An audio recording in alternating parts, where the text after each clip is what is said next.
Shabbat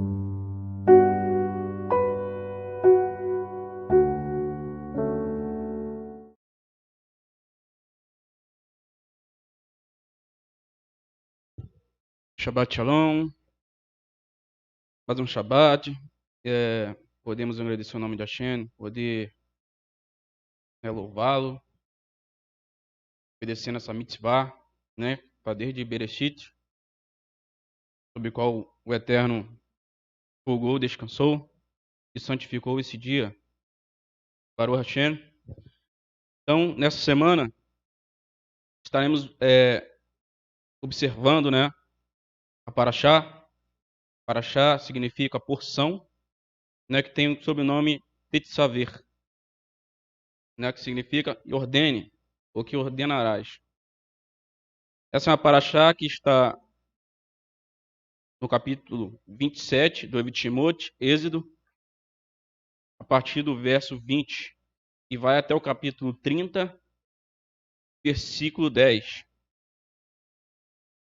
Bem sabemos que o livro de Timóteo, Êxodo, começa com a Parashá Timóteo, depois vem Vairá, Bur, Beshalá, Itur, Mishpatim, Tiromá e Tetzaver. E essa Parashá é muito interessante, que ela vem citar utensílios, vestimentas do sacerdote,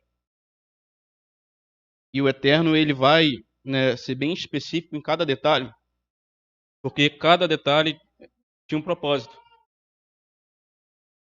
E observando essa Parashá, nós vemos que nós não podemos se apresentar a Hashem de qualquer maneira. De que maneira nós temos se apresentado a Hashem? E da mesma forma era os Kohanim e o Kohen Gadol, um sacerdote. Timóteo 27, 20. Assim diz a palavra. Ordene ao povo de Israel que traga a você azeite puro e azeitona prensada para a luz, e mantenha a lâmpada continuamente queimada. Arão e seus filhos devem colocá-la na tenda do encontro, do lado de fora da cortina, diante do testemunho, e mantê-la acesa da tarde até amanhã perante Adonai. Este deve ser um regulamento permanentemente em todas as gerações do povo de Israel. A Parashat Tetzaver começa com a mitzvah diária de Arão, dada a Arão e seus filhos, de abastecer a menorá no Mexicã com azeite puro de oliva. Deus então descreve a Moshe as vestes especiais que devem ser usadas pelos Kohanim durante o serviço. Tecidos e adornados com materiais doados pelo povo. Os Kohanim comuns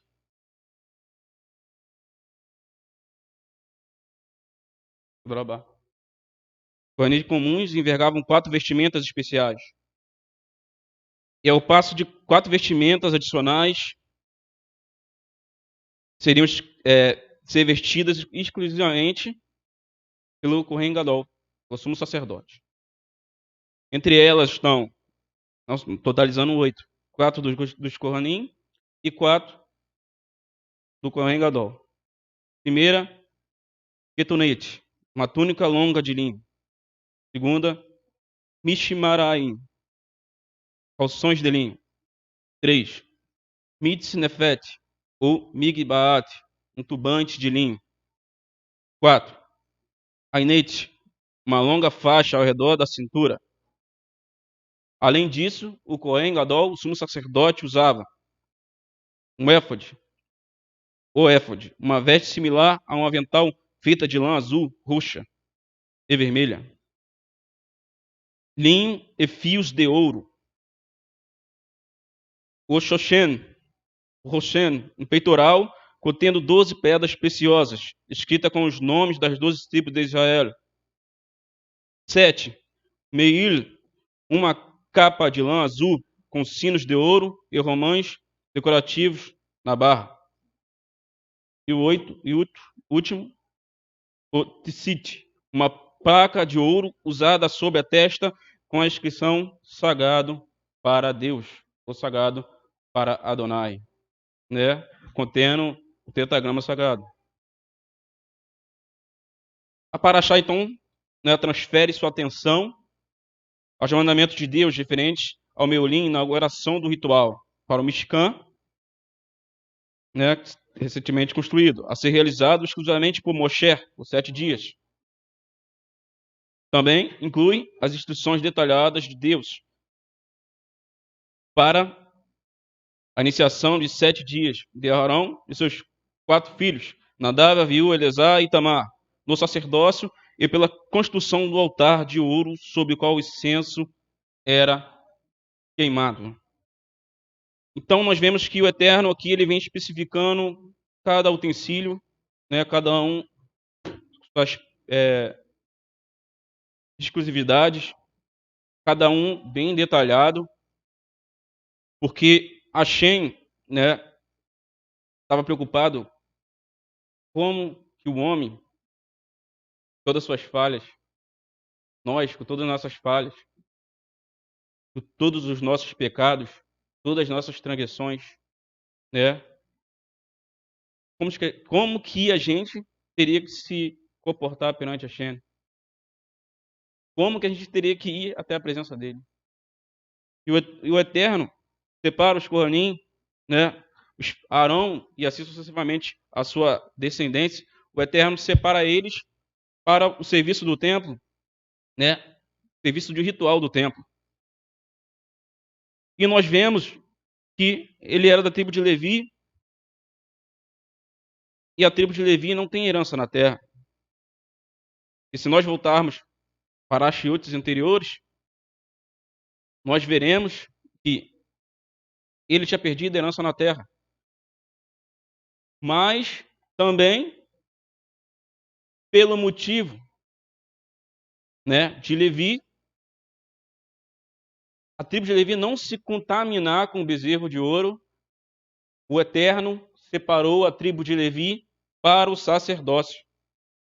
E ali Arão como sumo sacerdote, e os seus filhos como sacerdote, e a tribo de Levi, né, fazendo os outros afazeres. Cada um consoante a sua família, né, trabalhavam no templo. E eu faço uma pergunta a você, né, e me faço também essa pergunta. Como tem sido a nossa veste perante a Kadosh Baruch? Como que nós temos se apresentado?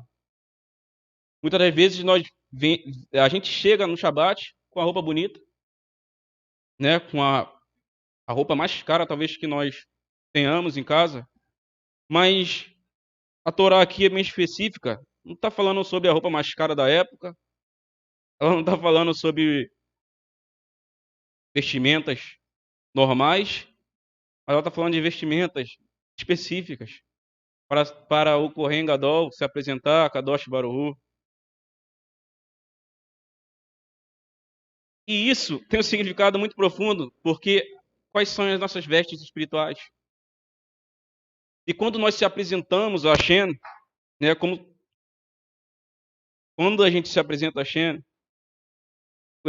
Hashem ele não é como um homem que vê periódico, que vê as suas vestes, né, o que você está vestindo, sua roupa, mas sim ele vê o coração.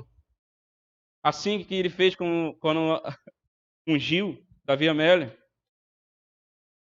né, todos os irmãos dele eram de boa aparência, fortes, mas só que Hashem não está preocupado com o exterior. Hashem estava preocupado com o coração. Todos nós, quando vamos se apresentar a Hashem, temos uma veste no mundo espiritual. E que cor está essa nossa veste? O Kohen Gadol, quando ele tinha que se apresentar perante Hashem, a veste dele tinha que estar intacta, branca, branca. Né? Cada detalhe aqui, eu vou explicar aqui alguns detalhes de todas as vestimentas.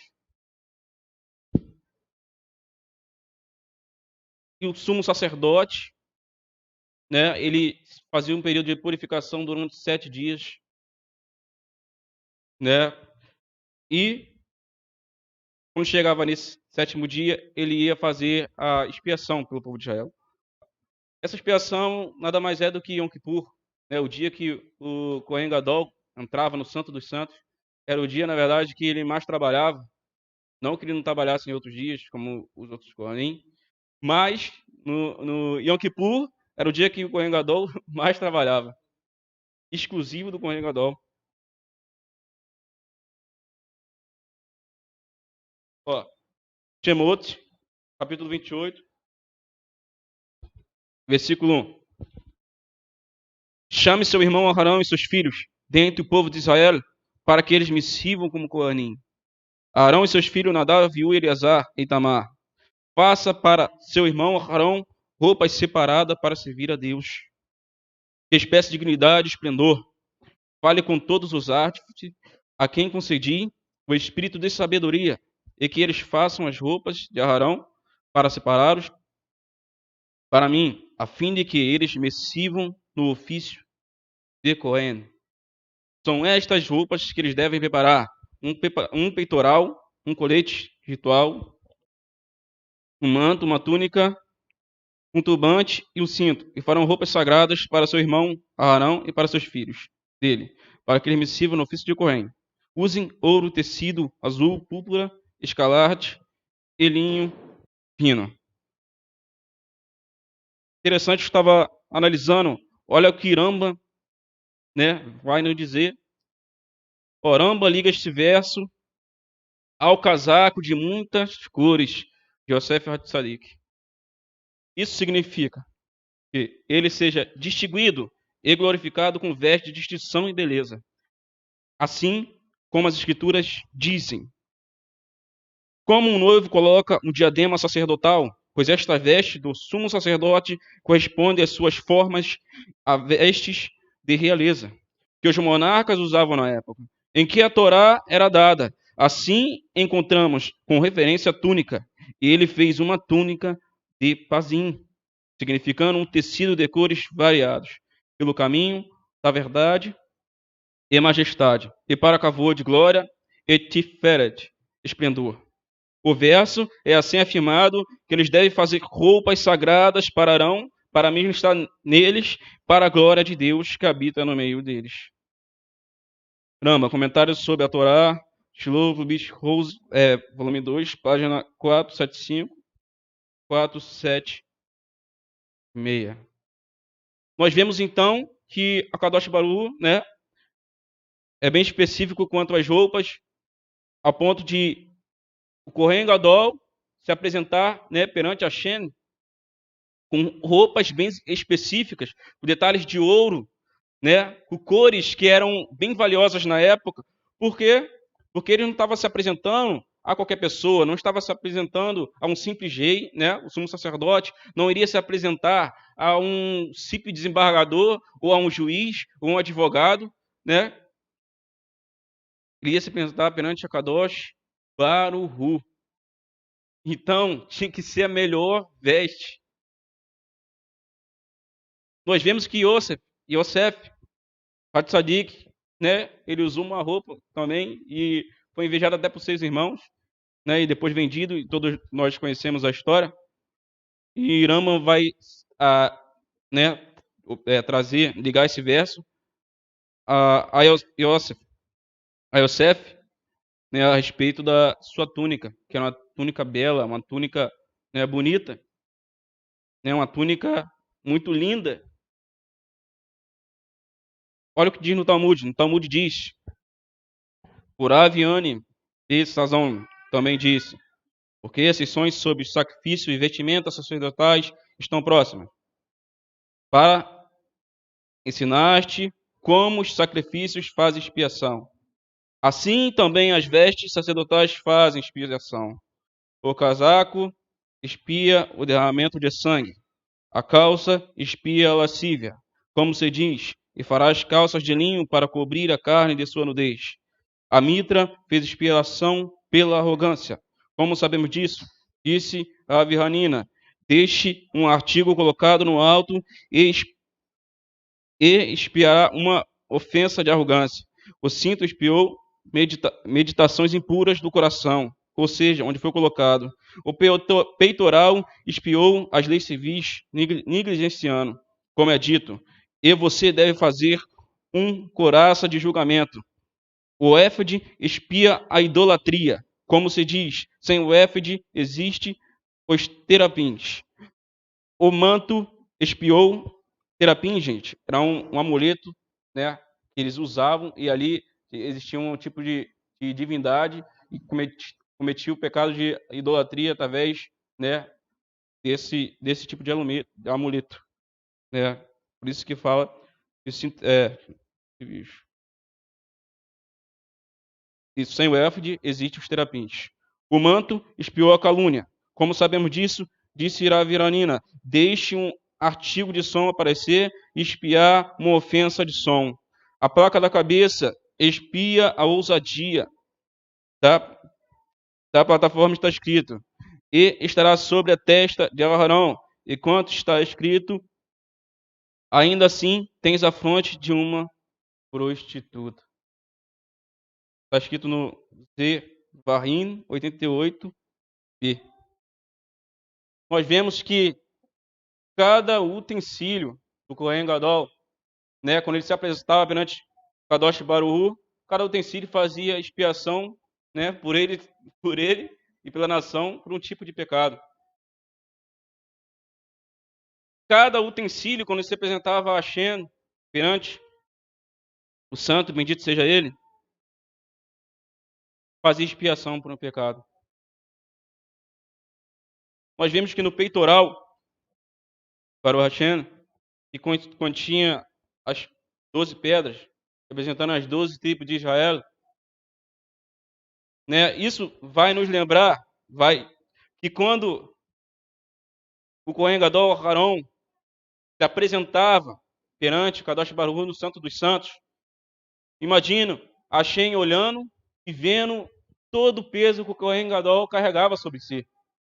Ali ele não estava somente representando ele, si, e um povo, estava representando todo Israel, representado ali nas pedras, com os seus nomes especificados, né? Alguns sábios vão dizer que em todas as vestimentas do Kohen Gadol continha todas as letras do alfabeto hebraico. E quando ele se apresentava, quando ele andava e ia perante ao Santo dos Santos, né, ele tinha os sinos e ali ia tocando o sino. O povo, ao mesmo tempo que ele ia caminhando e fazendo o serviço, o povo ali estava orando, clamando, se quebrantando perante Hashem, e ele ali ia fazendo a expiação pelo todo Israel. E imagina Hashem orando, olhava, né, e via todo Israel, todos os tzadikim que passaram antes deles, os patriarcas, as matriarcas, nossas matriarcas, nossos patriarcas, e Hashem ali aceitava a expiação por Israel. Mas para ele aceitar, era necessário que o Kohen Gadol fizesse o processo, que ele se santificasse, né, que ele ficasse separado durante uma semana, né, e existiam serviços específicos, né, que o Kohen Gadol ia fazendo, que ele entrava e saía várias vezes do Santo dos Santos. Eu não vou especificar aqui, porque isso já é concernente a outra paraxá, que vai especificar os serviços do templo. Eu estou focando aqui, por enquanto, na parte da vestimenta. E nós vemos que ele se apresentava, o Kohen Gadol, né, entrava no Santo dos Santos, mas o Hashem olhava e via toda Israel. Quando ele entrava, todo Israel entrava com ele, né, simbolizando ali as 12 pedras, simbolizando, né, toda a nação, todo Israel, né, porque ele foi levantado ali para ser sacerdote de Levi, para Israel, para o nosso povo, o povo de Israel, né? E olha o que vai dizer. Acho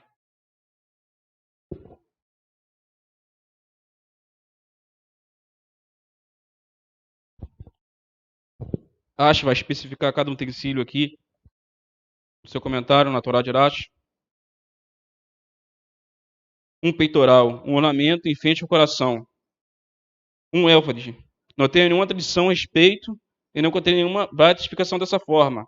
Meu coração me diz que o sumo sacerdote estava cingindo com ele e que mesmo se ajustava na parte de trás. A sua largura era como a largura das costas de um homem, como o tipo de avental, que é chamado de porcente em francês medieval, e que as princesas usavam quando montavam a cavalo. Assim era feita para ser usada na parte inferior do corpo, como está dito, e Davi estava amarrado com um éfode de linho. Daqui aprendemos que o éfode tinha um cinto. E é impossível dizer que não havia algo mais além de um cinto, porque está escrito e colocou sobre ele o éfode. Depois, e amarrou ele, chefe de Raifore, com o cinto do éfode. Onkelos traduziu Behemian Efoda. Assim, aprendemos que o Reshev era o cinto e o éfode era um adorno distinto. O manto, uma espécie de túnica, como o cotonete. Só que o cotonete é utilizado sobre a pele, enquanto o meir é um manto superior. Uma túnica quadriculada. Em hebraico, Tashebet. Era feita com quadriculado. Mishebetot, como adorno. O quadriculado é semelhante aos buracos feitos em joias de ouro para colocar pedras preciosas e pérolas, como está escrito em relação às pedras do éfode, rodeada de cavidades de ouro. Mishebetot. Esse medieval chamado de Katsunos em gaste. Um turbante, em hebraico, mitznefet. Um tipo de chapéu circular chamado de kofia, em francês medieval, sendo que em outros lugares a Torá os chama de migbaot, e Onkelos traduz como kovaim. E uma faixa é o cinto que era amarrado sob a túnica, e o éfode estava amarrado sobre o manto, conforme encontramos na ordem de suas vestimentas, e colocou sobre ele a túnica e amarrou com a largura do avental. Quando levantava as alças, elas ficavam sobre seus dois ombros. Eram como duas correias, feitas do mesmo material que o éfode, e de comprimento suficiente para ficar na posição vertical ao lado do pescoço. De ambos os lados, elas estavam dobradas para a sua frente, um pouco abaixo dos ombros. As pedras de ônix e soã eram fixadas nelas, uma na ombreira direita e uma na ombreira esquerda. E os engastes foram colocados sobre suas extremidades, em frente aos seus ombros. Duas correntes de ouro eram inseridas nos dois anéis do Roshen, nas duas extremidades superiores da sua largura, como no canto da direita e da esquerda, e as duas extremidades das correntes eram inseridas no engaste do lado direito. E da mesma forma, as duas pontas das correntes da esquerda eram inseridas no engaste da ombreira da esquerda. Assim, Roshen, peitoral, ficava suspenso nos engastes do éfode na frente dele, sobre o coração. Havia mais dois anéis, mais duas extremidades do Roshen, mas na parte inferior do mesmo posto, eles haviam outros dois anéis, nas duas ombreiras do éfode por baixo, no extremo inferior, unido ao cinto.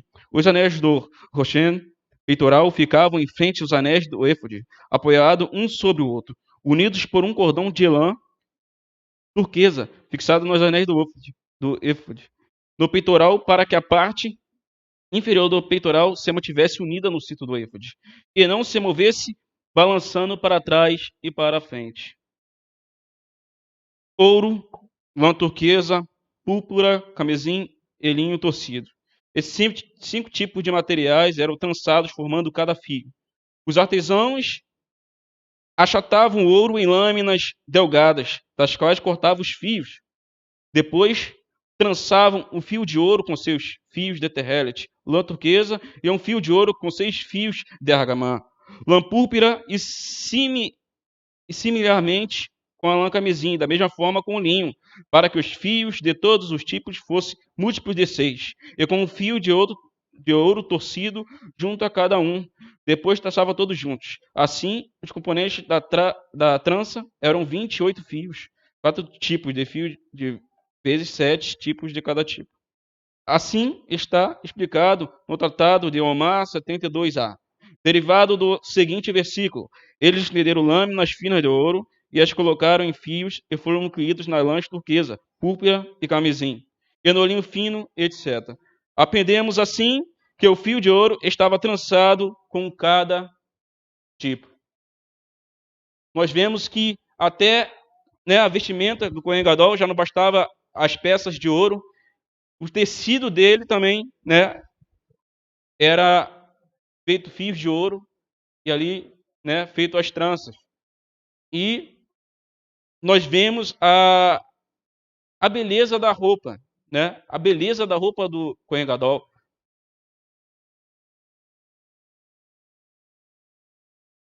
E o Cohen Gadol, ele se apresentava dessa forma, né? Perante Kadosh Baruch Hu e Hashem, ele vem falar para o povo que venha doar, né? Trazer todos esses mantimentos, todos esses utensílios, né? Para ser feito as vestimentas dos Kohanim e do Cohen Gadol.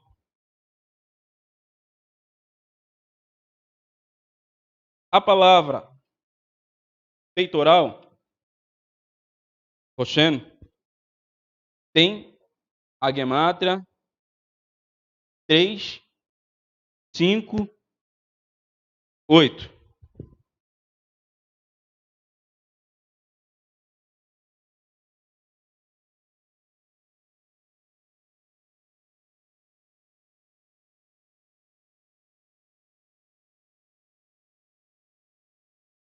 A palavra Roshen, que é peitoral, tem a gemátria 3, 5, 8. Alguém sabe uma outra palavra que tem a gemátria 3, 5, 8? Alguém? Um palpite? Alguém? A gemátria 3, 5, 8 tem a mesma, né, gemátria de Mashiach, ungido. Aí nós vemos que o Cohen Gadol, quando ele apresentava Kadosh Baruch Hu, quando via ele, via o peitoral, na verdade ele via a representação do próprio Mashiach. Nem que seja uma representação pequena ali, que não tem como se comparar ao Mashiach, mas, né, o Eterno via o Mashiach. Então, era uma expiação para o povo, né, juntamente com o Mashiach. Quando o Cohen Gadol entrava no Santo dos Santos, o Mashiach ia com ele.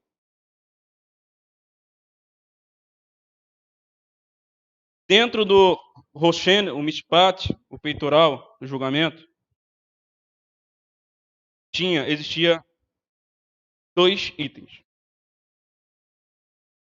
O misterioso Urim e Tumim estavam contidos.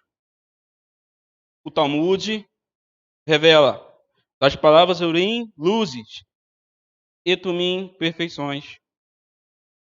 Por que eles foram chamados de Urim e Tumim? Urim, porque eles fizeram as suas palavras enrolar. Tumim, porque cumpre as suas palavras. Nós vemos que Urim, porque, né, está no Yoná 73b, tá? Por que Urim faziam as palavras enrolar? Porque o que o Eterno falava, né, era escrito. E era guardado no pergaminho. Então, era enrolado. E assim a palavra era gravada, né? E o Tumim, né? Tumim, porque eles fazem as palavras, cumprir a palavra. Então, Urim e Tumim. O Eterno mandou, né, falou para Moshe, né, fazer as mitzvot relacionadas ao sacrifício no templo, ao sumo sacerdote, à expiação, né? E ali Moshe escreveu e ali Aarão cumpriu. Então, ali representa o seguinte, que o Eterno, quando fala as suas palavras, ela se cumpre, né? E a mesma coisa na nossa vida, que quando o Eterno fala conosco, a sua palavra, quando ele fala com a gente, a palavra dele se cumpre. Pode passar o que for, pode acontecer o que acontecer, a palavra de Deus vai se cumprir. a palavra de Deus ela se cumpre, né? Porque na palavra de Deus diz: passará o céu e a terra antes que a palavra dele se cumpra, né? E Urim e Tumim também tem dois significados. Na verdade, quando ele falava com a Shem respondia a ele através do Urim e Tumim, né, que ficavam do lado do peitoral. Não me falha a memória. E Urim e Tumim também tem um outro significado. Ele representa também o começo e o final, né? Representa o Aleph e o Tav. Quem é o Aleph e o Tav? Yeshua HaMashiach, ele é o Aleph, ele é o Tav, ele é o princípio, ele é o fim.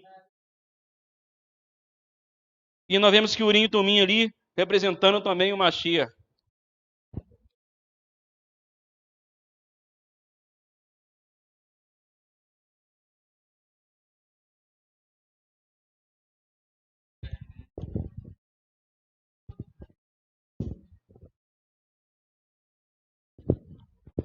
O interessante dessa paraxá é que você vê o Mashiach, né, escrito porém de forma indireta, porque quem utilizava essas roupas era Aaron, né, Aaron Cohen, né, de boa memória, e Aaron Cohen era o príncipe da tribo de Levi, né? Cada tribo tinha um príncipe, porém a tribo de Levi, muitas pessoas não se notam essa questão.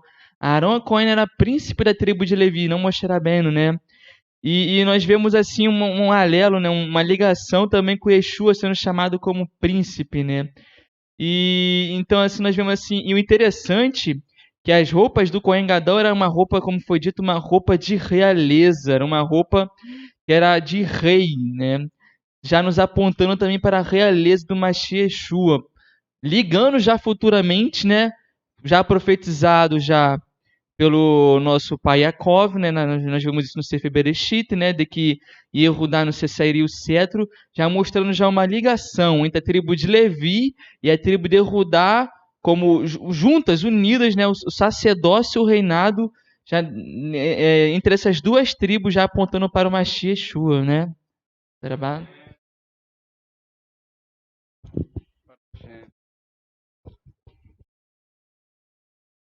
Isso a gente vê que nós vemos que tudo apontava já para o Mashiach, né, o significado de cada item, né, que o Kohen Gadol ele estava usando, tudo isso já tem um significado, tudo aponta para o Mashiach. Olha o que diz o Midrash Rabbah, porque todas essas pedras foram colocadas lá no peitoral, né? Para que Deus olhasse para eles e para a veste dos sacerdotes, ao entrar no Santo dos Santos, no dia da expiação, e estar atento aos méritos das tribos. Rabi Josué de Siquém disse, em nome de Rabi Levi, pode ser comparado a um príncipe cujo tutor queria entrar diante do rei para pleitear em nome de seu filho, mas estava com medo daqueles que defendiam que eles devem atacá-lo. O que o rei fez? Ele o vestiu com seu manto real de púrpura, para que todos os que vissem e tivessem medo dele. Da mesma forma, Aaron costumava entrar no Santo dos Santos, quase de hora em hora naquele dia.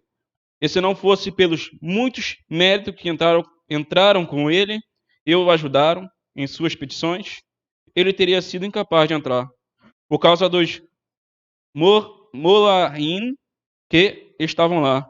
Por esta razão, Deus está a ele, Deus deu a ele vestes, segundo o padrão de vestes sagradas, como diz, e para os filhos de Arão, você deve fazer túnicas, etc. Êxodo 28, 40. Assim como está escrito, né? Em Isaías 59, 17. Alguém pode abrir? Isaías 59, 17.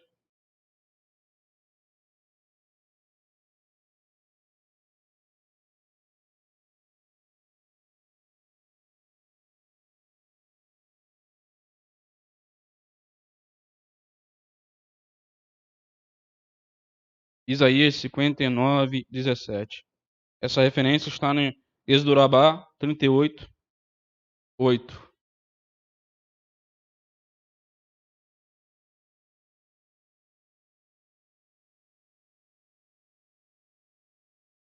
Êxodo Rabá 38, 8.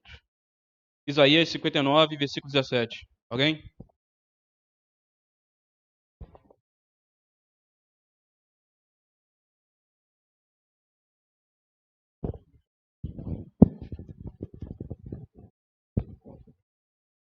Isaías 59, 17. Ele vestiu a retidão do peitoral e a salvação, como um elmo sobre a cabeça. Ele vestiu roupas de vingança e envolveu-se em um manto de zelo. Baruch Hashem.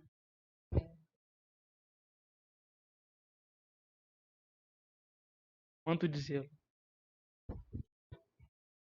Baruch Hashem. Aí nós vemos, né, o que o livro de Shaul vem dizer sobre as vestes.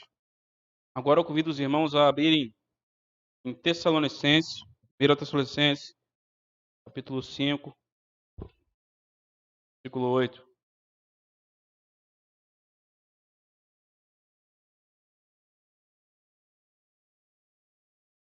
Primeiro Tessalonicenses, capítulo 5, verso 8.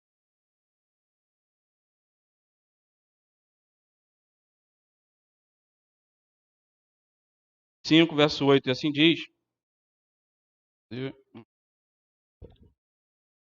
Olha o que Rabi Shaul vai dizer, hein?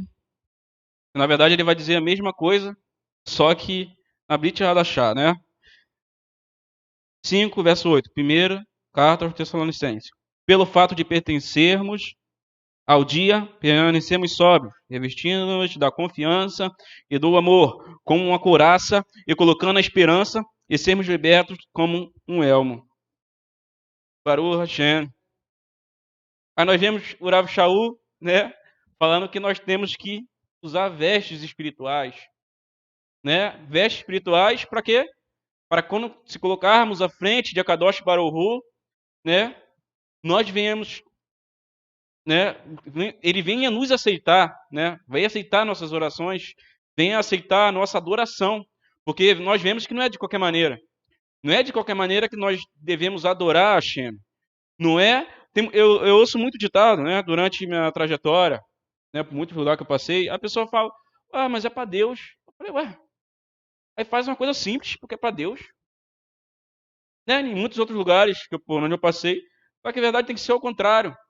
Para Hashem tem que ser o melhor. Para Deus a gente tem que fazer o melhor. Se for louvor, tem que trazer o melhor louvor, né? Da melhor forma. Se for a gente fazer uma obra, seja lá limpar o chão, se for para Hashem, temos que fazer da melhor forma, porque é para Deus. E Deus, né? Ele é o santo e bendito seja Ele. Ele é o Kadosh Baruch Hu, é o ser supremo, né? Um ser indivisível, incorpóreo, onisciente, onipotente, onipresente, né? Então nós temos que apresentar a Ele, né? Mostrando uma santidade.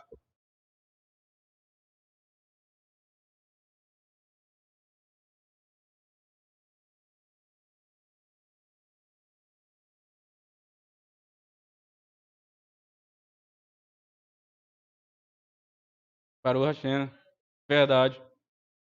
Como, né, foi a profecia para Abraham vindo, né, de abençoada memória, que nós seríamos sacerdotes para nações, né, como lembrado por Matitiarro. Né, então nós vemos que temos que apresentar perante a Hashem, né, da melhor forma. Agora que eu expliquei, né, falei um pouco dos utensílios, agora vamos voltar agora para Paraxá, pelo primeiro versículo.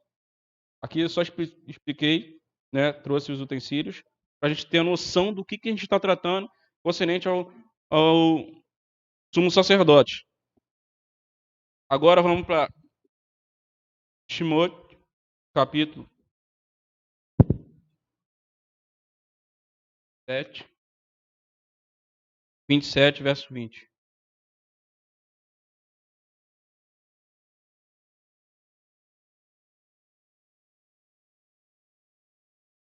Assim diz: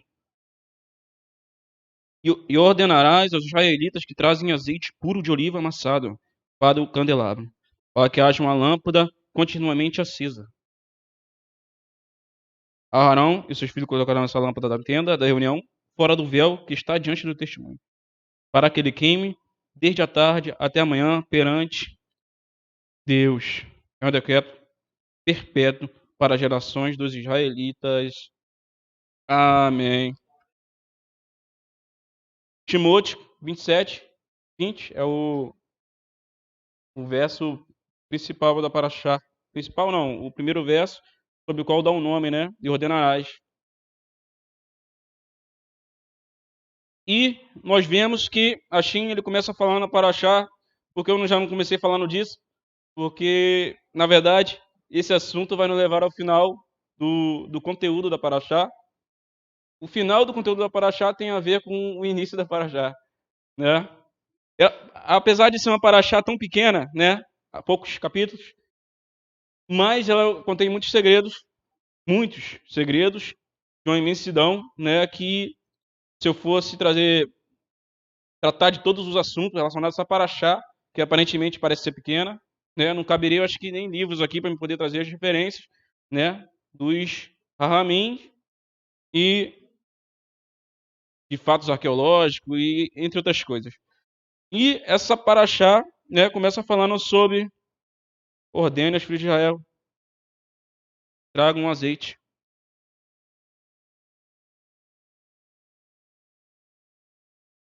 Azeite puro de oliva amassada. Ó, primeiro, aqui a Shen ele fala azeite puro, né? E ele fala batido. Azeite puro e batido. Mas que o azeite ele pode ser feito de vários tipos, né? Ele pode ser feito de esmagado, triturado, entre outros tipos. Tem vários tipos de jeitos de fazer o azeite, né? Mas, e pode ser, porque a Shen fala logo azeite de oliva. Aqui ele especifica, azeite de oliva. Porque ele não usou óleo de soja, por exemplo. Ou outro tipo de azeite, né? De outros tipos de grãos. A Shen especificou azeite batido de oliva. O azeite de oliva, ele é um azeite que ele não se mistura com outros tipos de óleos, outro tipo de azeite. Ele é um azeite que você pode misturar com água, misturar com outro, e mesmo depois, se você deixar parado, você vai ver que ele vai ficar separado, distinguido dos outros azeites. E o Eterno, né, quando criou isso, né, porque isso é uma criação do Eterno, o Eterno já especificou aqui, ele viu relacionado à santidade, à separação. Né, como diz no Terrilim, capítulo 1, bem-aventurado o homem que anda segundo o conceito dos ímpios e nem se assenta à roda dos escarnecedores. Assim nós temos que ser como azeite, né, que não se mistura com nada. Pode vir a contaminação, pode vir a idolatria, pode vir a apostasia, pode tentar vir a prostituição, pode tentar vir o adultério, pode tentar vir qualquer coisa. Mas se a gente, né, se nós formos como o azeite de oliva, não vamos se misturar de maneira alguma. Baruch Hashem, Baruch Hashem.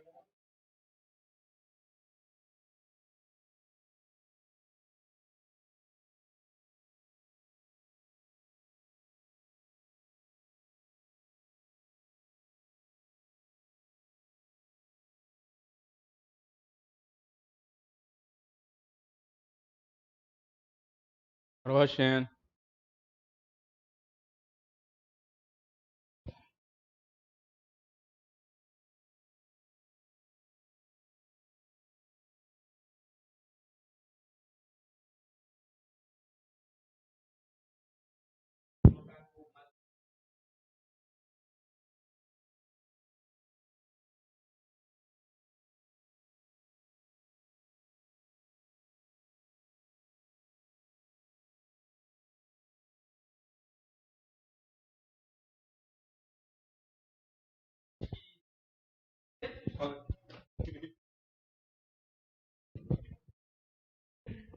Hashem. Como voltando do começo, né?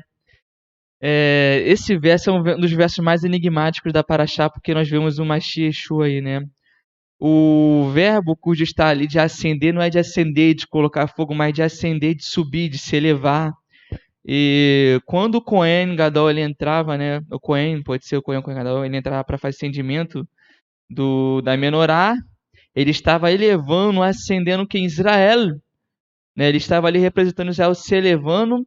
Nós sabemos que a menorá tem um significado, né, dos 7 espíritos de Hashem ali, né? Também tem os significados ali dentro. Mas elevando Israel, porque Israel, todos nós sabemos que Israel é a luz do mundo, né? De todas as religiões coisas existiam, né? Nós podemos ver ali que sempre Hashem estava com Israel e Israel era o povo eleito de Hashem. Então era necessário que o Kohen Gadol elevava o povo através ali, né, do acendimento da menorá, que o menorá era a luz para Israel e Israel a luz do mundo, né? O interessante era onde esse azeite era feito, né? Não sei se você vai falar sobre isso, vai falar sobre isso? Vai, então eu vou deixar para você falar. Baruch Hashem. Baruch Hashem. Como bem abordado ali pelo nosso irmão Yoshua Ben Pinhas, né? Ele se elevava quando ia lá acender na menorá, né? E a palavra vem dizer o seguinte, né? Vai falar que o azeite é batido. Tem que ser batido. E o azeite, ele era feito, esse tipo de azeite, para menorá, por exemplo, ele teria que ser feito primeiramente batido. Ele passava pelo processo de... Não sei se todos os irmãos aqui conhecem, mas vocês conhecem, já viram um pilão? Sabe o que é pilão? Talvez os mais novos, de repente, não saibam o que é. Mas os mais antigos, sim. Pilão é onde você coloca o café, né? Hoje é vários jeitos diferentes de fazer, de triturar o café. Mas antigamente, por exemplo, se fazia no pilão, né? Eles botavam o café ali, né, torrado e esmagavam, né? Ia esmagando até ele se triturar, mas batendo no pilão. E da mesma forma é feito o azeite para menorá. E não é só para isso também, não é somente para menorá, era também para unção, era feito da mesma forma, né? E o azeite ele era batido, até que ia saindo as gotinhas ali. E aquelas primeiras gotas, as primeiras gotas que serviriam para a menorá. E isso, e o restante depois serviria para outros tipos de azeite, né? Para outras coisas, né? Para farinha, misturar com farinha, para poder oferecer como oferta, entre outras coisas. Mas o azeite da menorá, ele tinha que ser puro, tinha que ser o primeiro, a primícia, né? Para poder ali acender. E o interessante é que o fogo tinha que acender continuamente, né? Existem alguns segredos aqui, que até a forma de limpar o sacerdote, que ele, enquanto ele limpava uma parte da menorá, eu não lembro agora direito, a outra ficava acesa, e a menorá sempre continuava acesa, né? Ela não se apagava. O fogo continuava, né? Continuamente, não se apagava. E o interessante é se a gente vê essa palavra batido no hebraico, né? Que é a palavra katit, que é o kaf, o tav, o yod e o tav. Katit. Significa batido. Se nós pegarmos essa palavra, né? E fazer a gemátria de cada letra. Kaf, 20. Tav, 400. Yod, 10. Tav, 400. Se nós pegarmos essa palavra e dividir no meio, né? Vai ter 410 de um lado, 420 do outro. Aí nós vemos que o primeiro templo, a menorá ficou acesa, né? Até ele ser destruído, 410 anos. E o segundo templo, 420 anos. Somente na palavra batido do azeite, do primeiro verso.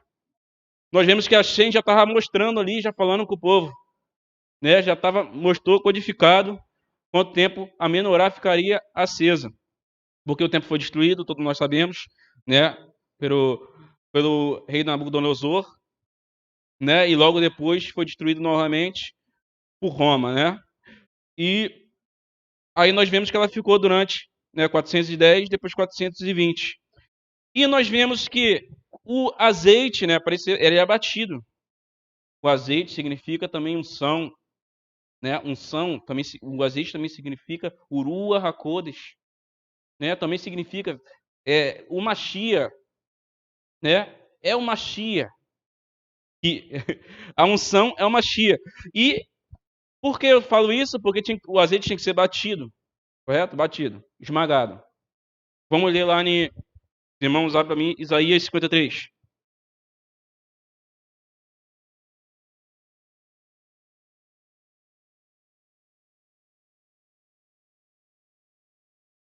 Isaías 53. É bem conhecido esse texto, mas é bom a gente analisar novamente e refletir. Oi? Isaías 53. Deixa eu dar uma olhada aqui. 53, a partir do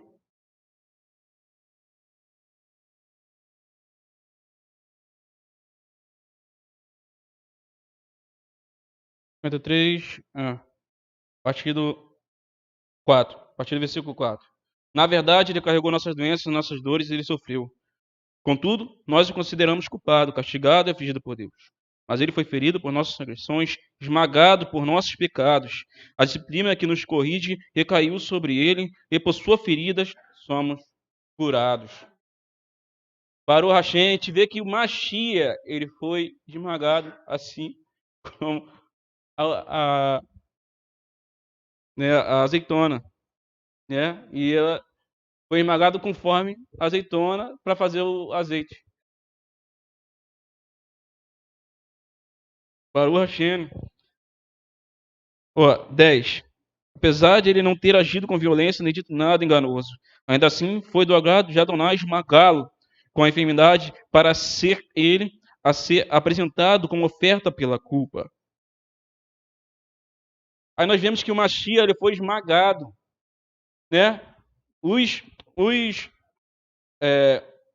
judaísmo tradicional vai dizer que Isaías 53, né? Ishayahu 53 está falando de Israel, mas se a gente vê os comentários mais antigos, por exemplo, o Tratado de Sukkah, né? Eu só esqueci a referência agora, do tratado, mas é o Tratado de Sukkah, que é antigo, e os mais antigos vai dizer que isso aqui, os rabinos falavam que isso aqui é o Mashiach. Mashiach ben Yosef, né, que viria para sofrer. E nós vemos que o Mashiach, ele foi esmagado para que nós viéssemos ter a salvação, para que nós viéssemos ter a luz de Hashem.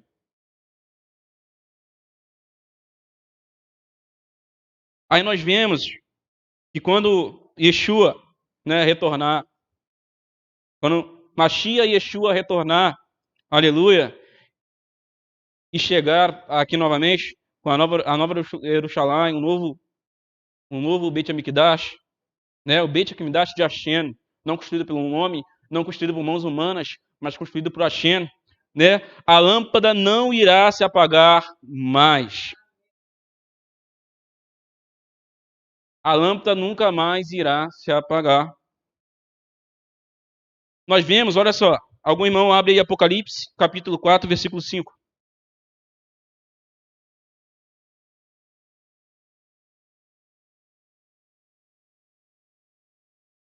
Apocalipse 4, versículo 5.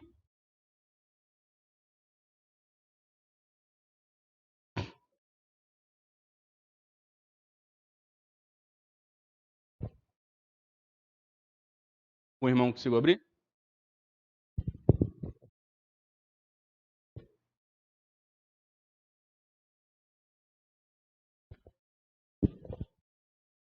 Apocalipse 4, versículo 5. Do trono saíram relâmpagos, vozes e trovões, e diante do trono estavam acesas 7 tochas, que são o Espírito Séptulo de Deus. E diante do trono havia algo parecido como um mar de vidro claro de cristal. E o 6 também. Baruch Hashem. Nós vemos que quando Yohanan estava na ilha de Patmos, ali, né, o Eterno fala com ele, mostra ali todo o livro de Apocalipse, e Hashem mostra a menorá do reino dos céus, as 7 tochas que representam os 7 espíritos de Hashem, né? E essa será a menorá, descerá a menorá, que sairá o fogo diretamente de Hashem, né? Representando os 7 espíritos dele. Então não vai mais se apagar, né? Essa é a menorá, a qual, né, creio eu, a menorá que Hashem mostrou a Moshe no Monte Sinai. E ali, né, ele copiou, né, feito de ouro puro, né, um ouro, tanto que Hashem fala para Moshe quando construir, né, na paraxá anterior, faz de ouro puro. A menorá era feita totalmente de ouro puro, maciço, sem mistura. em uma peça única. Ela é feita uma peça sem emenda, sem nada. E achei, foi bem específico quanto a isso, né? Que a menorá tinha que ser uma coisa kavod, uma coisa santa, né? Aí a gente vê até um milagre, né? Para fazer uma peça dessa. Hoje, se bobear com os maquinários que tem, é difícil, né? Imagina naquela época. A Shen deu o dom, né, de artesão e conseguiram fazer a menorá daquele, né, naquela magnitude. Agora, eu peço o irmão que abra o livro de Mateus, capítulo 4, 16. E eu vou pedir a outro irmão que abra o livro de Mateus, capítulo 17, verso 2. E depois eu vou pedir a outro irmão que abra o livro de Yohanan, capítulo 1, versículo 4 ao 9. Mateus 4, 16.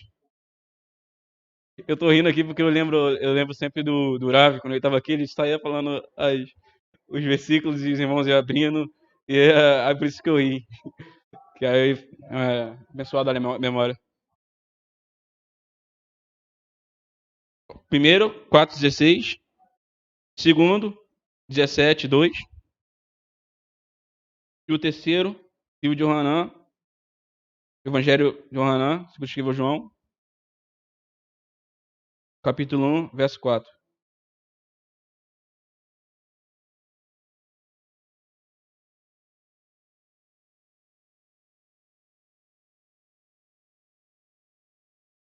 Acharam? Algum irmão achou?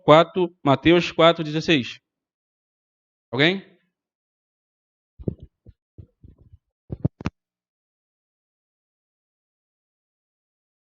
Mateus 4,16 diz assim: E o povo que estava assentado nas trevas viu uma grande luz, e aos que estavam assentados na região da sombra da morte, a luz raiou. Amém. Qual o próximo? Quem achou 17,2?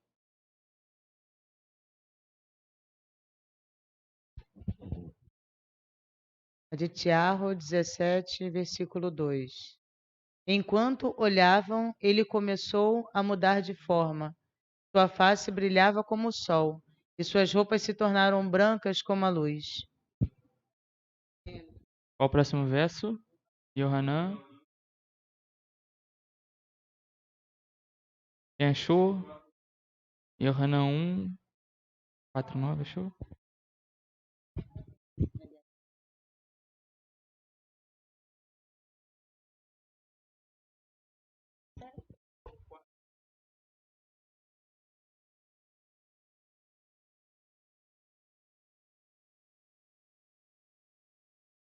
Na palavra estava a vida, e a vida era a luz dos homens. E a luz resplandece nas trevas, e as trevas não resplandeceram contra ela. Houve um homem enviado do Eterno, cujo nome era Yohanan. Este veio como testemunha, a fim de dar testemunho da luz, para que todos crescem por meio dele. E ele não era luz, mas veio para dar testemunho da luz. Era a verdadeira luz que ilumina todo homem que vem ao mundo.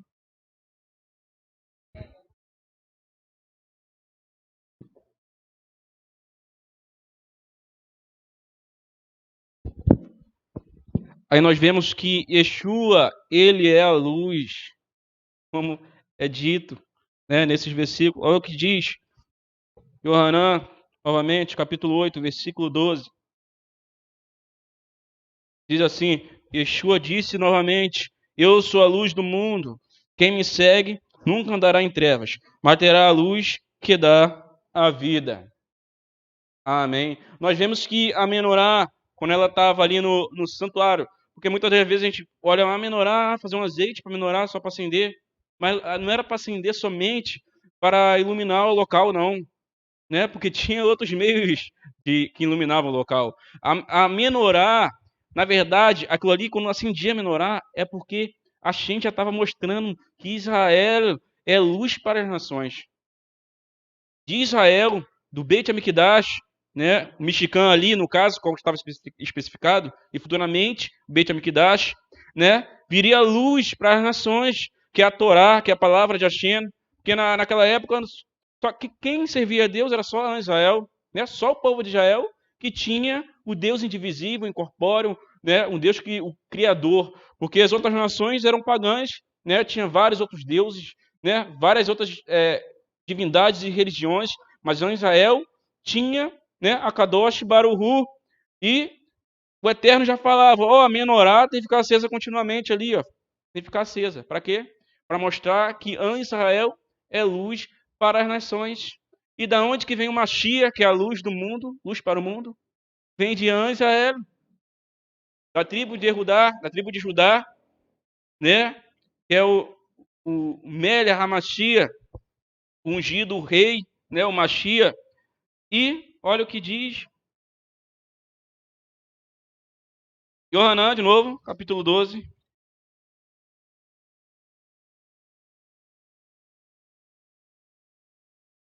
Versículo 46. Diz assim: eu vim como luz ao mundo, para quem confiar em mim não permaneça nas trevas. Então nós vemos, se nós permanecermos no Mashiach, Yeshua, né, alcançaremos a luz de Hashem. E sairemos imediatamente das trevas. Né? Yeshua fala para os seus discípulos o seguinte. Né, ele chega para os seus discípulos e fala, naquele dia, né, muitos dirão, Senhor, Senhor, e não herdarão o reino dos céus. Muitos virão a mim e dirão, Senhor, expulsei em seu nome. Senhor, fiz milagres e maravilhas em seu nome. Falei em outras línguas. Preguei a tua palavra, vamos dizer assim, né, com as minhas palavras. Preguei a tua palavra. Né? Eu não faltava um culto, eu não ia à sinagoga, ou, né, eu lia a sua palavra, eu buscava o seu caminho, mas ele vai dizer o seguinte: apartai-vos de mim, vós que praticam a iniquidade. Isso na versão Almeida, né?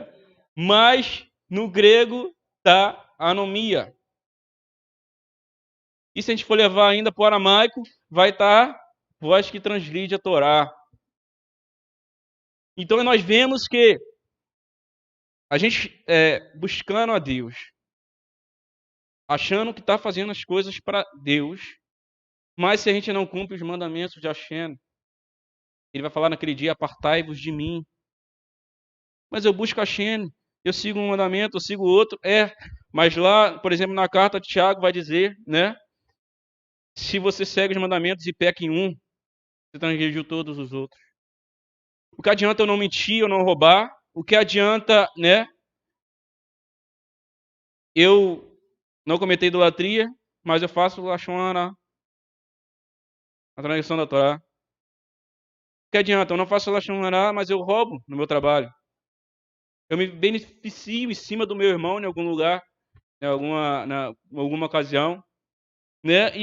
E Yeshua fala que vai falar naquele dia, apartai-vos de mim. Então é necessário que a gente venha chegar a Hashem, a Yeshua, a Mashiach. Muitas pessoas falam, né, que não tem Yeshua, né, agora não tem mais mandamento. Pô, mas ele mesmo fala. Né, o discípulo chega para Yeshua e fala, mestre, qual é o maior, mais importante mandamento para que eu siga? Aí Yeshua responde, Shema Israel, Adonai Eloheinu, Adonai Ahad. Né, Shema Israel, Adonai Eloheinu, Adonai Ahad. Ouve, Israel. Né? Eu, vosso Deus, o Senhor é um, e amarás o seu Deus com toda a sua alma, toda a sua kavaná, toda a sua mente, né, com toda a sua força. Semelhantemente, amarás o teu próximo como a ti mesmo. Sobre esses mandamentos são todas as leis e todos os profetas. Ali ele resumiu todos os mandamentos, né, todas as leis e todos os profetas. Né, a Torá, os escritos. E por que eu estou citando isso? Porque o Kohen Gadol, ele seguia especificações para chegar perante Kadosh Baruhu. E da mesma forma, os Kohen. Só que o sumo sacerdote, né, o Kohen Gadol, era mais santo ainda. Ele, quando ele entrava perante, né, o Santo dos Santos, ele ia com sino e uma corda. Uma corda. Por quê? Se o sino parasse de tocar, meu amigo, Já era. Se o sino parasse, ele entrasse no Santo Santo, ali ele tinha que entrar e sair várias vezes no dia, né, de Yom Kippur. Quando ele entrava e parava o sino, ele demorava a sair, já podia saber que ele estava em transgressão. Hoje, né, Hashem, ele é misericordioso, né? Ele não faz. Ó, quer ver os filhos de Aarão? Nadab e Aviú, por exemplo, foram oferecendo fogo estranho perante Hashem. Era só Kohanim, não era, né? O sumo sacerdote era Aarão. Eles eram só Kohanim. Foram só ofertar ali a Hashem, fazer um sacrifício. E Hashem desceu fogo do céu e consumiu eles. Hoje, a Hashem não faz dessa forma, né? Não tem um Mishkan, não tem a Beit HaMikdash, né? Mas só que hoje, o carete que nós recebemos, né, não é no corpo não, meu amigo, é no mundo espiritual. É no mundo vindouro. A palavra de Hashem vai dizer que a salvação é individual. Não adianta você fazer por mim ou fazer por ele, que cada um vai prestar conta perante o Akadosh Baruch Hu naquele dia, né? Então, nós temos que procurar ter nossas vestes limpas perante, né, Hashem, para que nós venhamos buscar a santidade, seguir suas mitzvot, seus mandamentos, e para se chegar a ele e ele receber a nossa oração.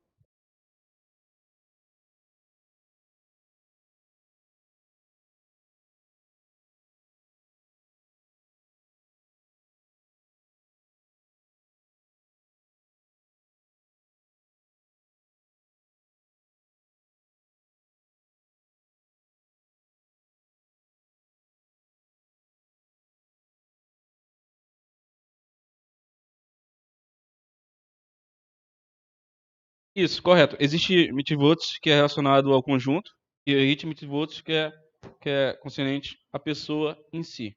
Agora, em questão, isso aí é questão de pureza. Aí já é outro assunto. É outro assunto. Mas em questão de salvação é individual. Entendeu? Em questão de você, naquele dia, todos nós estaremos perante a mesa branca. Não terá ninguém diferente um do outro. Não terá rei, não terá imperador, não terá rico, não terá pobre, não terá ninguém. Todos nós iremos perante o Kadosh Baruch Hu prestar contas a ele. Baruch Hashem? Ó. Aí irei fazer uma comparação. Agora iremos falar sobre a pessoa de Arão. Arão, né, não os utensílios. Olha o que diz Shemot, capítulo 28, verso 2. Voltando, retornando aqui.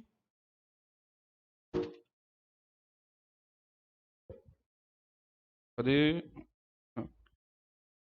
Pararão e teu irmão vestimenta sagrada para esplendor e ornamento. Olha como está lá em Apocalipse, capítulo 1. Apocalipse, capítulo 1. Verso 13.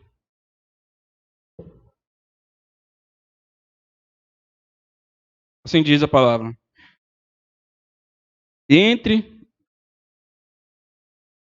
Vou citar o 12, o versículo antes. Virei-me para ver quem falava comigo. E quando voltei, vi 7 menorotes de ouro. Entre os menorotes estava alguém semelhante a um filho de homem, vestido com uma roupa que chegava aos pés e um cinturão de ouro ao redor do peito. Aí nós vemos que Yohanan, né? Aqui Hashem leva ele e mostra, né, em visão a Yohanan. E quando ele vê, quem que ele vê? Yeshua HaMashiach, Melech HaMashiach, usando veste, usando cinturão, né? Cinturão, peitoral. E usando vestes sacerdotais. Quando ele olha, ele vê Yeshua. E nós vemos que Yeshua, né? Ele está usando vestes sacerdotais, meu amigo e minha amiga. Esaim, vestes sacerdotais, como está no Apocalipse, capítulo 1, verso 12 e 13. Né? Yeshua se apresentando como Cohen. Olha, para não ficar em minhas palavras, só. Terlim, capítulo 110.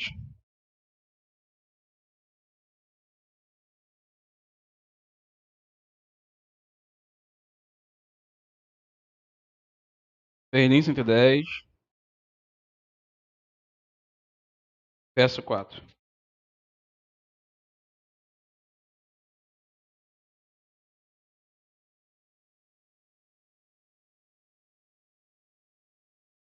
Salmo 110, a partir do verso 4. Adonai jurou, e não se retratará. Tu és um Cohen para sempre, a ser comparado com Melquisedeque. E o interessante é que a gente vê o Salmo, olha só como diz o Salmo 110, a partir do versículo 1. Adonai diz, o Salmo de Davi, Adonai diz ao meu Senhor. Adonai, Deus, diz ao meu Senhor. Davi e Amélia falando isso, hein? Senta-te à minha mão direita, até que eu faça teus inimigos um estrado para os teus pés. De quem Davi e Amélia está falando aqui, gente? De Mashiach. E ali, o Salmo 110 vem retratando. E no 4, qual a gente leu anteriormente, vai dizer que ele vai ser um sacerdote comparado a Melquisedeque. Talvez você... Quem aqui já conhece Melquisedeque? Todos? Melquisedeque. Está escrito lá no livro de Bereshit, sobre qual Avraham vindo, né? Ele vai oferecer, né, dar uma oferta ao Melquisedeque. Era um sacerdote que vivia em Salém. Salém nada mais é hoje que Jerusalém, né? Ele era o sacerdote que habitava lá. Aí a gente vê que naquela época, antes ainda de ser escrito, né, toda a Torá, antes ainda de ter o povo de Israel assim, né, decretado o povo de Israel, os filhos de Israel, já tinha um sacerdote, Melquisedeque. E esse Melquisedeque não era exclusivo de Israel, era um sacerdote exclusivo para as nações, que não tinha ascendência, né? Não ascendência decretada nas escrituras, né? Não tinha ascendência, não tinha pai, não tinha mãe, ninguém sabia a descendência dele, só sabia que era, né, sacerdote do Deus Altíssimo, Melquisedeque.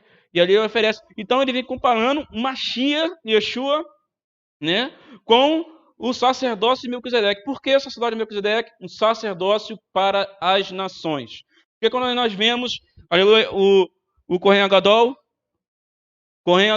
ele era o sacerdote para quem? Para Israel. Somente para Israel.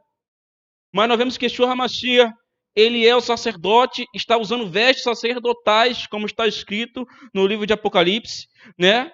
E ele é o sacerdote, segundo o sacerdote Melquisedeque. A gente vê essa profecia já no Terrilim 110. Para o Hashem. Agora eu peço um irmão, que abra Hebreus capítulo 2, versículo 17. Um outro irmão que abra 3, capítulo 1. Hebreus 3, capítulo 1. E outro que abra capítulo 4, versículo 14. E um outro que abra no 5, versículo 1. Aí quem for abrindo aí, só falar que eu, né, queria passar o microfone. Primeiro, Hebreus capítulo 2, versículo 17. Algum irmão? Hebreus, carta aos Hebreus, capítulo 2, versículo 17. Irmã Paola?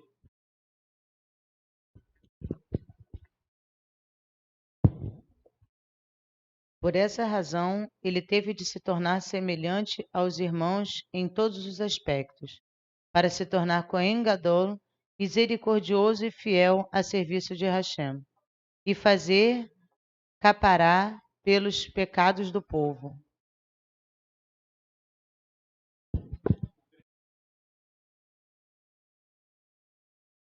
Aqui.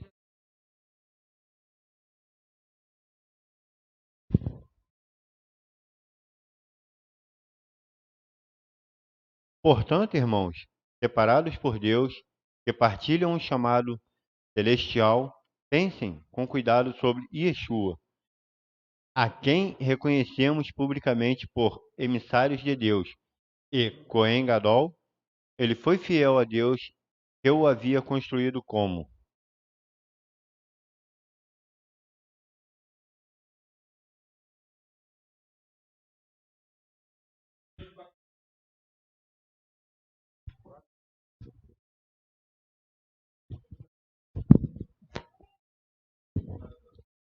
Hebreus 4,14. Tendo, portanto, um grande sumo sacerdote, Yeshua, filho de Hashem, que penetrou os céus, retenhamos firmemente a nossa confissão. Amém.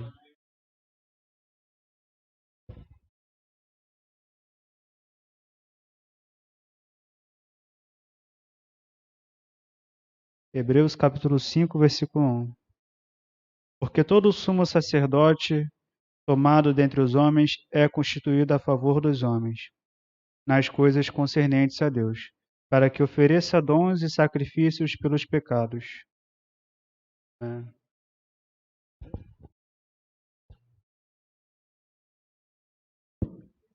Só essas referências aqui para a gente estar finalizando. 5, 10.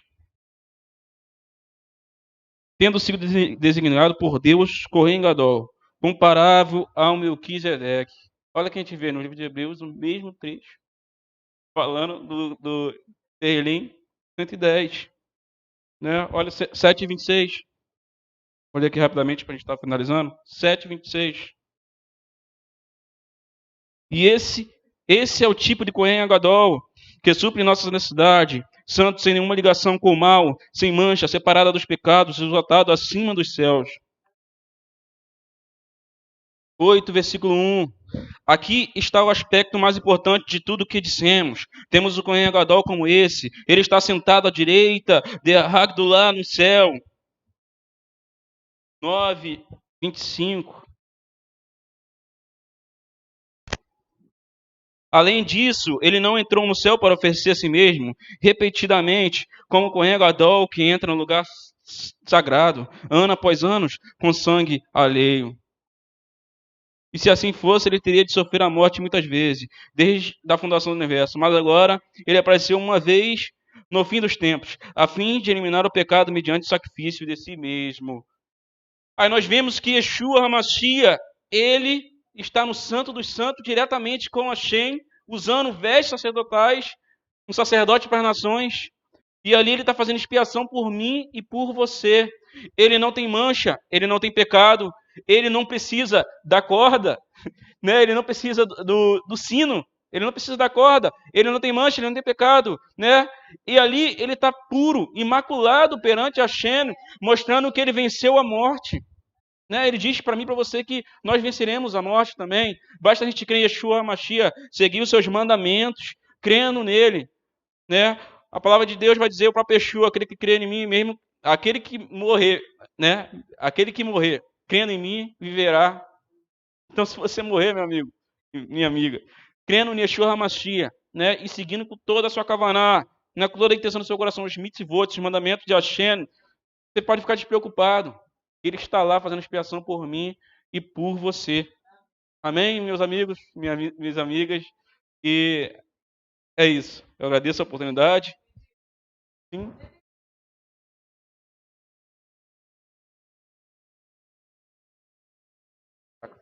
Não.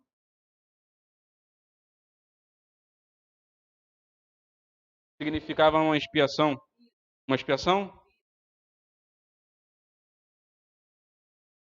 Sim.